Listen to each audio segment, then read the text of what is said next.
Bien, buenas tardes jóvenes. Este será un video corto de unos 20 minutos en lo que trataremos de hacer un condensado de lo que debemos de ver el miércoles.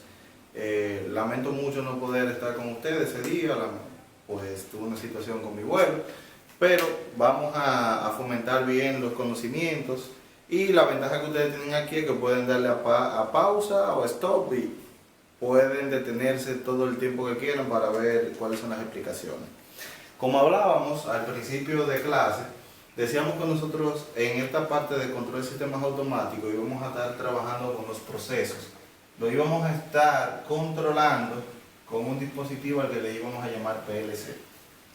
Decíamos que los procesos tienen entradas y salidas y que simplemente nosotros recibimos información, ya sea temperatura, presión, humedad, etcétera, etcétera, etcétera, y controlamos cualquier elemento, ya sea un actuador, un motor, una bomba, no importa.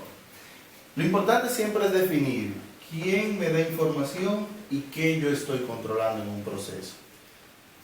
Dentro de la parte del proceso, el cerebro va a ser el PLC. Decíamos que los PLC no son más que dispositivos electrónicos o electromecánicos que reciben en sus entradas voltajes o corrientes, y que esto podía ser tanto análogo como digital. Nosotros vamos a estar trabajando mucho en la parte digital, pero igual vamos a tratar la parte análoga. Dentro del PLC se crea lo que se le denomina lógica o programa. Y la lógica puede estar diseñada en 4 programas básicos. El lenguaje universal denominado ladder o escalera en español, un lenguaje denominado texto estructurado, otro denominado bloque de función, y por último el SFC o Sequential Function Chapter. Esos 4 lenguajes de programación tienen formas específicas cada uno y lo podemos encontrar en todos los fabricantes que hay. Pero el lenguaje por excelencia es el ladder. Es el lenguaje que vamos a encontrar en todos los tipos de PLC. Porque estos lenguajes se han destinado para funciones específicas. Por ejemplo, cuando uno habla de bloques de función, específicamente son esos pequeños bloques que ya tienen una tarea específica para trabajar. Puede ser no sé, una transformadora de Laplace, o puede ser un PID. Cualquier función que tenga un algoritmo o una matemática muy compleja puede estar trabajada aquí, pero eso ocupa mucho espacio en memoria. Entonces, por ejemplo, los PLC que son nano o compactos siempre van a tener ladder básico. Por eso nosotros vamos a iniciar hablando de lo que es el ladder. El ladder no es más que una representación gráfica de lo que virtualmente corresponde a un programa. Y aquí hago mucho énfasis en las personas que ya manejan controles eléctricos, o sea, principalmente los que están estudiando ingeniería eléctrica. Los controles eléctricos tienen su propia diagramación, es decir, hay diagramas ladder, pero en el lenguaje, vamos a decir, en la parte eléctrica. Cuando nosotros estamos hablando en los PLC, estamos hablando de algo virtualizado, no estamos hablando de conexiones. Nosotros primero debemos de entender que si esto es un PLC, el PLC tiene entradas y salidas. Y que al PLC le van a llegar señales.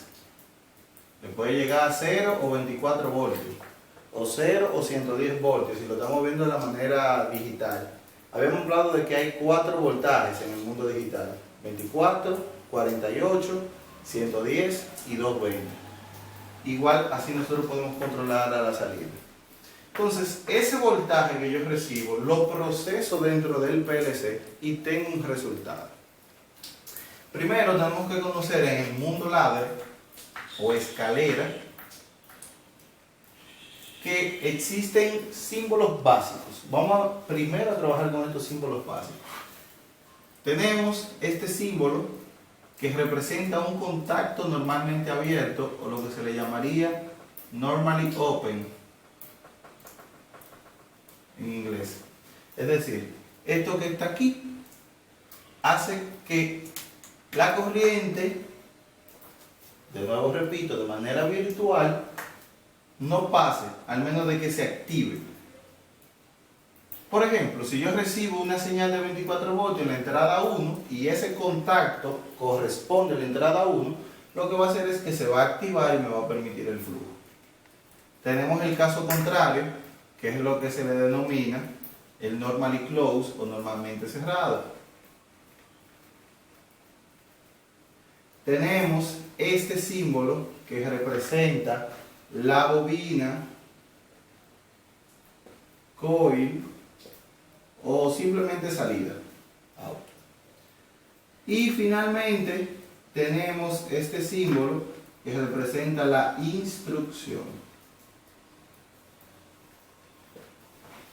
Son los 4 símbolos básicos que nosotros vamos a estar manejando. Ahora, ¿cómo funciona esto? ¿Cómo nosotros trabajamos con estos elementos?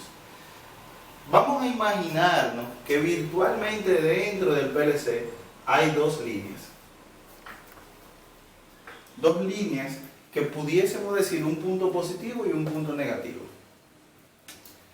Pero la realidad es que estas líneas virtuales me permiten, dependiendo del tamaño de memoria que tengo, tanto en la manera horizontal como en la manera vertical, la colocación de los diferentes dispositivos.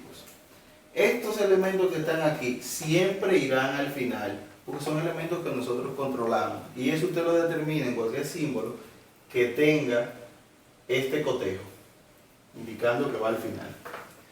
Entonces, una bobina o una salida es un elemento que yo voy a activar dependiendo de mi lógica de entrada. Y si yo, por ejemplo, coloco aquí un contacto, esa salida se activará, vamos a llamar a este contacto A y a esto X. Esto puede ser un contacto A que depende de una entrada que se puede llamar así A, y esto es una salida que se llama X que dependerá igual. Cuando yo active A, X se activará, así de simple. Pero obviamente no vamos a utilizar un PLC para eso. Entonces, esa línea completa desde el inicio hasta el final se llama run o peldaño. A medida que usted va colocando diferentes peldaños, usted le va dando la forma a lo que sería el ladder. Y así sucesivamente podemos tener múltiples peldaños. Ahora bien, ¿qué es lo que nosotros sí debemos de conocer? Lo que sí debemos de manejar es qué es lo que hace nuestra lógica. Si nosotros recordamos circuitos lógicos, recordamos cualquier otro mundo digital, vamos a ver que existen 3 operaciones básicas en lo que es el mundo lógico. Tenemos la operación AND o la operación I. Si ustedes recuerdan lógica del primero de bachillerato, se representaba así. AND se representa en el mundo ladder de esta manera: 2 contactos en serie. Es decir, para usted tener un resultado aquí, usted necesita que este y este se activen para que continúe aquí, en este punto. Siempre pongo un ejemplo con esto. Nosotros podemos decir que aquí tenemos el punto A y el punto B y la salida X. Imagínense la palanca que usted tiene en un carro automático para pasar los cambios. Si usted está en la posición P, para usted poder pasar a la posición R, usted necesita pisar el freno y pisar el botón. Necesita las 2 condiciones. Si no tengo el freno ni el botón, entonces no puedo liberar para que la palanca pase. Por ahí va tomándose la lógica. Por este lado, nosotros tenemos la operación OR, o simplemente se representa así: A o B. Es decir, puede que se active este o se active este y ya usted tiene un resultado. ¿De acuerdo? Finalmente, tenemos la operación NAT o NOT, que significa el elemento contrario o negado. La ventaja que hay en un ladder es que ustedes pueden utilizar cuantas veces ustedes quieran el mismo contacto. Y esto todo opera de manera en tiempo real. Es decir, usted no necesita que este peldaño funcione primero para que este funcione. Todos están funcionando al mismo tiempo. Y la velocidad de lectura del PLC va a depender de su capacidad de memoria y del modelo que usted esté eligiendo. Pero normalmente esa lectura tarda desde ese punto al punto final, donde usted puede tener posiblemente hasta 999.000 líneas, puede tardar 9 nanosegundos, que usted ni cuenta se va a dar. Entonces, veamos un ejemplo sencillo, ya que estamos manejando aquí las tres operaciones básicas.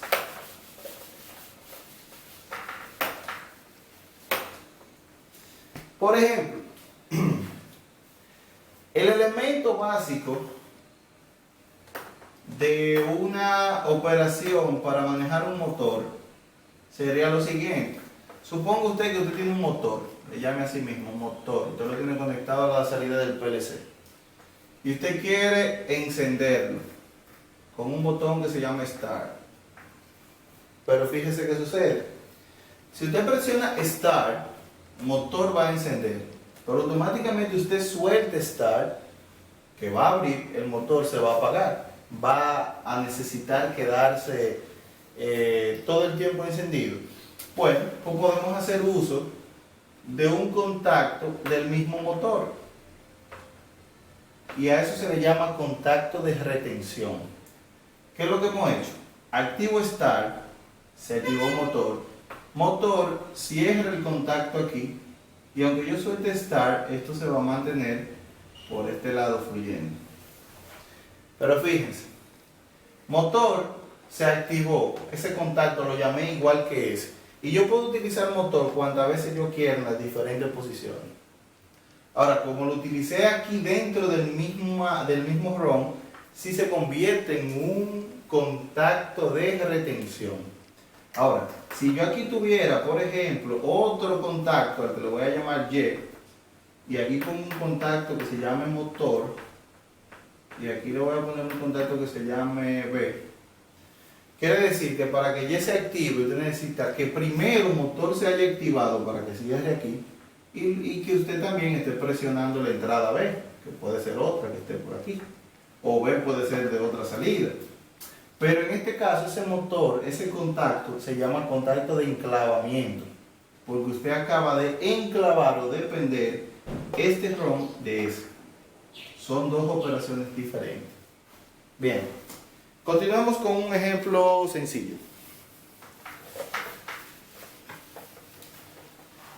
Recuerde darle pausa si no entiende nada. O me puede llamar o escribir para cualquier duda. Como quiera, el miércoles vamos a seguir reforzando. Vamos a imaginarnos que nosotros tenemos un pequeño elevador. Usted tiene dos posiciones, la posición A y la posición B. Y tiene dos pulsadores, subir y bajar. Tan simple como eso. Este elevador, vamos a decir que es un elevador un poco bruto. No tenemos todas las condiciones las vamos a ir añadiendo a medida que analicemos cuál es la necesidad del cliente, principalmente, y cuáles son los elementos de seguridad, que eso sí no podemos negociarlo. No podemos, como ingeniero, nosotros, bueno, el cliente lo que quiere es esto, pero obviar la parte de seguridad, eso es elemental. Por ahora, nuestro cliente lo que quiere es simple. Si usted presiona subir, el elevador va a subir. Pero va a subir mientras usted mantenga subir presionado, porque si usted no lo está presionando, él se detiene. Cuando él llegue a la posición B, aunque usted le siga presionando subir, él no puede hacer nada. Igual, si usted presiona bajar, entonces cuando usted presione, él va a seguir bajando hasta llegar a A, y aunque usted siga presionando A, él no va a bajar. Por eso digo que es un poco bruto, porque necesitamos dejarlo los dos pulsados. Pero vamos a empezar así en pañales.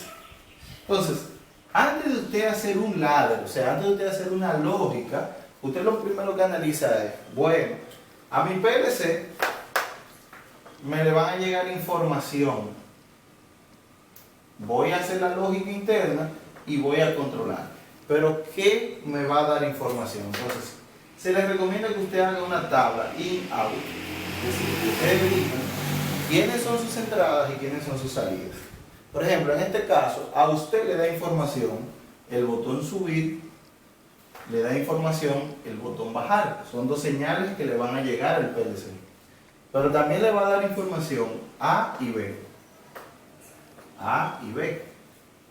Este sensor y este sensor le van a decir al PLC la posición. Ahora, ¿qué usted va a controlar? Usted va a controlar este elevador. Pero depende de qué se esté utilizando para subir y bajar. Porque, por ejemplo, si vamos a utilizar un motor tiene dos giros. El giro con las manecillas de reloj y en contra de las manecillas de reloj. Por lo tanto, serían dos salidas del PLC.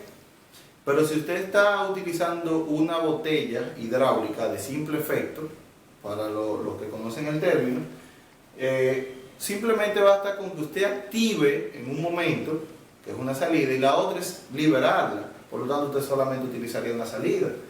Pero si es de doble efecto, necesita utilizar dos salidas. Pero para que no nos compliquemos, y eso lo vamos a seguir discutiendo más adelante, vamos a pensar que es un motorcito que usted le necesita cambiar los dos giros. Por lo tanto, usted necesita el giro a la manecilla de reloj y el giro en contra de la manecilla de reloj. Es decir, este lo que va a hacer es que suba y este va a hacer que baje. Up, down. Ya. Ahí tenemos lo que es nuestra tabla de verdad. Pues vamos a hacer nuestro lado. Nuestra dos líneas. Fíjense. Primero, en ladder pueden haber muchos métodos. Podemos utilizar mapa de Carnot, podemos utilizar Graphics, GEMA, etcétera, etcétera. Son métodos para poder sacar un ladder. Pero inicialmente yo quiero que utilicemos el método de no método. Es decir, que trabajemos con nuestra lógica. ¿Qué es lo que nosotros entendemos que necesitamos para formar la lógica de este programa? Eso lo vamos a estar haciendo durante las 2 o 3 primeras semanas, de forma que podamos madurar un poco nuestros conceptos. Empecemos con el fin en la mente, es decir, ¿qué yo voy a controlar? Yo voy a controlar el motor que sube y voy a controlar el motor que baja. ¿Qué yo necesito para que el motor suba? Bueno, yo necesito un contacto del botón subir. Y aquí yo necesito un contacto del botón hacia abajo. Está simple, ¿verdad? Presiono subir, esto se cerrará y esto entonces empezará a girar. Si presiono bajar, entonces esto bajará. Ahora, el problema nos decía que si llega a la posición B, por más que yo presione subir, no puede seguir subiendo. Entonces aquí vamos a agregarle un contacto y lo vamos a poner cerrado de B. ¿Por qué cerrado? Bastante sencillo. Ese contacto permanece normalmente cerrado mientras usted no lo active. Pero automáticamente usted lo active, él se abre. Por lo tanto, si usted está presionando subir, esto está fluyendo, esto está activo. O sea, el 1 lógico que hay aquí y sigue aquí. Pero automáticamente llegue a la posición B. La posición B, ¿qué va a hacer? Activar este contacto. ¿Y esto qué va a hacer? Se va a abrir. Aquí va a haber un 0 y se va a desactivar. Muy sencillo. Asimismo debemos de hacer para bajar. Si presionamos A al bajar, entonces ya simplemente se detendrá al llegar a A. Ahora vamos a agregarle algo más adicional. Vamos a ponerlo un poquito más chulo. Ahora el cliente nos dice, mira, yo no quiero, yo estoy cansado de mantenerme con el botoncito ese subiendo y mantenerme con él bajando. O sea, ponme algo que yo simplemente le dé a subir y él sube, y que cuando yo le dé a bajar, que él baja. Pues está sencillo. Vamos a agregarle entonces un contacto de retención aquí, de motor hacia abajo, y un contacto de retención aquí, de motor hacia arriba. ¿Qué vamos a hacer? Cuando nosotros presionemos subir, se va a activar subir se quedará retenido aquí